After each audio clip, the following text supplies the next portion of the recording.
शत्रु को हराने की इससे अच्छी तरकीब नहीं होगी कहीं। कहा जाता है कि हर किसी व्यक्ति के जीवन में एक ऐसा पल आता है जब उसे सही गलत की पहचान भूल जाते हैं, या यूं कहें उसे समझ नहीं आता कि उसे क्या करना चाहिए। ऐसे में कहा जाता है कि इन सभी समस्याओं का समाधान केवल एक ही जगह से मिल सकता है, और वो है श्रीमद् भागवत गीता। जी हाँ, कहा जाता है इंसान को अपने जीवन में कैसी भी असफलता का सामना क्यों न करना पड़े, अगर इसमें दिए गए श्री कृष्ण के उपदेशों को अपना ले तो उसका जीवन सुधर सकता है। मगर आजकल के भागदौड़ भरे इस जीवन में किसी के पास इतना समय नहीं है कि इसे पढ़ सके और ज्ञान प्राप्त कर पाए। ऐसे में हम आपको अपनी वेबसाइट के माध्यम समय समय पर कई ऐसी नीतियों के बारे में बताते आए हैं। इसी कड़ी में आज हम आपको बताने वाले श्री कृष्ण द्वारा बताई गई कुछ ऐसी ही बातें जिन्हें समझना प्रत्येक मनुष्य के लिए बहुत लाभदायक साबित हो सकती हैं। श्री कृष्ण कहते हैं कि प्रत्येक व्यक्ति को ब्रह्म मुहूर्त में उठना चाहिए।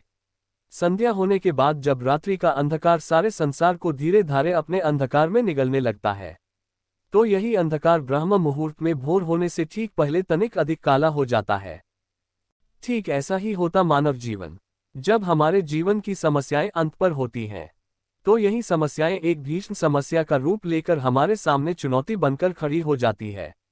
ऐसी परिस्थिति में अधिकतर लोग हार मान जाते हैं, परंतु अगर आप भय न खाएं, हार न माने, दृढ़ता के साथ खड़े रहें, अपने लक्ष्य पर आगे बढ़ते रहें, तो प्रकाश के रूप में हमारा स्वागत करने के लिए सूर्योदय हमारा स्वागत करता है। बरगद का वृक्ष जितना विशाल होता है उतना ही दृढ़ होता है। पतझड़ में वो सूख जाता है परंतु दुर्बल नहीं होता, न ही टूटकर गिरता है। मगर इनके विपरीत अगर दलदल में उपजे वृक्षों की बात करें, तो वो दिखने में तो बहुत बड़े होते हैं। पतझड़ के आने जाने से उन्हें कोई फर्क नहीं पड़ता, वो सदा हरे भरे रहते हैं, परंतु इतने कमजोर भी होते हैं कि जलधारण के जरा से वेग से ही गिर जाते हैं। मगर क्या आपने कभी सोचा कि ऐसा क्यों होता है? इसका कारण क्या है? इसका कारण है जड़ें। जिसकी जड़ें दृढ़ भूमि में हो वो हर प्रकार की रीतियों को सह लेता है।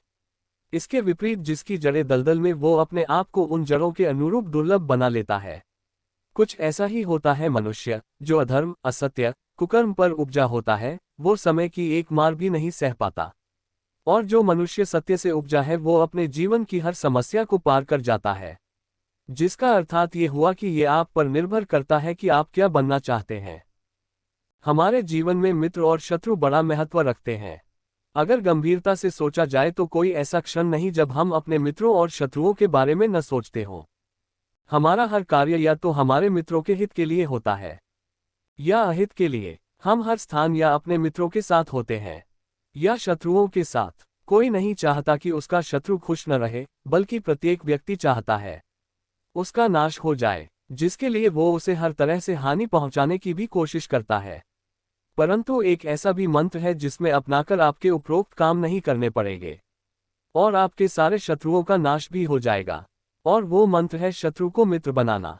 जी हाँ, अगर हम अपने सारे शत्रुओं को मित्र बना लिया जाए तो जीवन खुद ही सरल हो जाएगा। वीडियो अच्छा लगे तो चैनल को सब्सक्राइब जरूर करें।